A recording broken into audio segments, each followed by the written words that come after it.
नमस्कार। उत्तराखंड एक्सप्रेस के इस वक्त के बुलेटिन के साथ मैं हूं अनुपम। देहरादून से यूके SSSC मामले पर बड़ी खबर इस वक्त हम बता रहे हैं आपको। आयोग की बोर्ड की मीटिंग आज है। भर्तियों की आंतरिक जांच पर फैसला आ सकता है। सॉफ्टवेयर का सिक्योरिटी ऑडिट कराने की भी तैयारी है। वहीं विजिलेंस को इस मामले में झटका लगा है। शासन ने 5 अफसरों पर मुकदमे की फाइल को लौटा दिया है। विजिलेंस ने शासन से केस की अनुमति मांगी थी। पुख्ता साक्ष्यों के अभाव में लौटाई गई है फाइल। तो आयोग की बोर्ड की मीटिंग है आज। भर्तियों की आंतरिक जांच पर फैसला संभव है। सॉफ्टवेयर सिक्योरिटी ऑडिट कराने की भी तैयारी की जा रही है। तो विजिलेंस को यहां पर झटका लगा है। शासन ने 5 अफसरों पर केस की फाइल वापस लौटाई है। सबूतों की कमी के चलते यह फाइल वापस लौटाई गई है।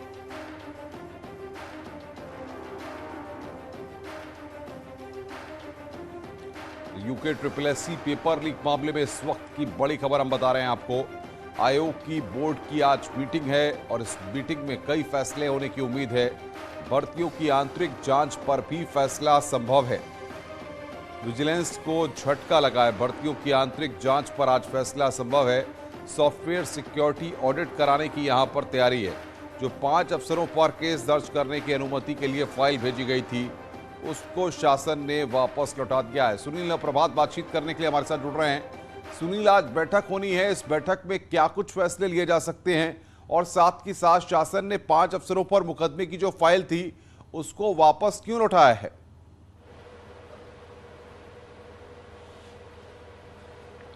देखिए अनुपम, यूके SSSC में इस पूरे मामले को आने के बाद वहां से अध्यक्ष और सचिव हटा दिए गए थे। सचिव सस्पेंड कर दिए गए थे। तो अब नए अध्यक्ष की यहाँ पर नियुक्ति हुई है।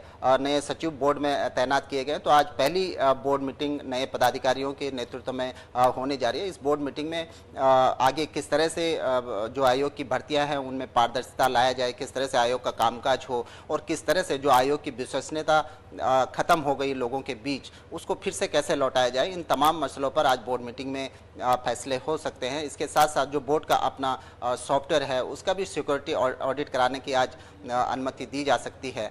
जहां तक जो पूर्व अफसरों की बात है, जो संतोष बडोनी जो पूर्व सचिव रहे हैं, विजिलेंस ने करीब 5 लोगों के खिलाफ रिपोर्ट दर्ज करने की अनुमति शासन से मांगी थी, लेकिन शासन ने फाइल वापस लौटा दी है कि इसमें पर्याप्त साक्ष्य नहीं है।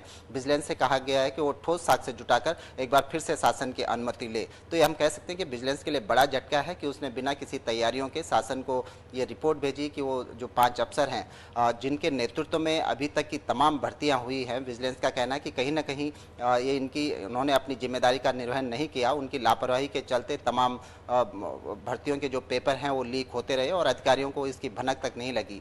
लेकिन ठोस साक्ष्यों के अभाव में इसको लौटा दिया गया। पूरे मामले में, पेपर लीक मामले में अभी तक करीब 37 लोग अभी भी जेल में बंद हैं।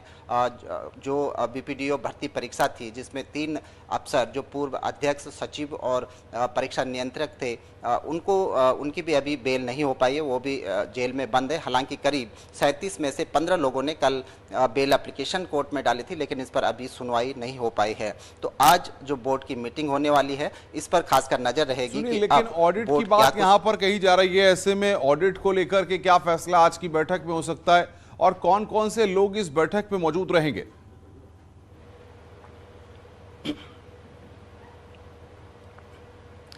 देखिए, जो मीटिंग है इसमें आयोग के अध्यक्ष होंगे, सचिव होंगे, परीक्षा नियंत्रक होंगे। इसके अलावा आयोग के जो तमाम अफसर हैं वो इसमें मौजूद रहेंगे। बोर्ड इस लिहाज से भी बोर्ड की ये मीटिंग इस लिहाज से भी महत्वपूर्ण है कि इस पेपर लीक भर्ती मामले के बाद पहली बार जो बोर्ड गठित हुआ है उसकी पहली मीटिंग होगी, पहली बोर्ड मीटिंग होगी। और बोर्ड के सामने सबसे बड़ा सवाल, सबसे बड़ा चैलेंज इस बात का है कि जो उसकी साख खत्म हो चुकी है उसको फिर से एक बार कैसे वो स्थापित करे, कैसे एक बार जनता के बीच, उन तमाम युवाओं के बीच वो एक कॉन्फिडेंस पैदा कर सके कि बोर्ड अब जो भर्तियां कराएगा, बोर्ड का जो कामकाज होगा वो पूरी तरह से पारदर्शिता युक्त होगा। वो बोर्ड के आगे बड़ी चुनौती होगी। आज की बोर्ड मीटिंग में खासकर इसको लेकर आगे का रोड मैप तय किया जाएगा कि जो बोर्ड अब आगे से काम करेगा उसके क्या रूल रेगुलेशन होंगे, किस तरह के आगे का रोड मैप होगा। जहां तक सॉफ्टवेयर की ऑडिट की बात है तो अभी तक लगातार बोर्ड की जो कार्यप्रणाली है वो सवालों के घेरे में रही है। और खासकर जो पेपर लीक का मामला हुआ, आपने देखा कि इतना उत्तराखंड के इतिहास में ये पहला इतना बड़ा भर्ती घोटाला था जिसमें एक साथ 41 लोगों की गिरफ्तारी हुई।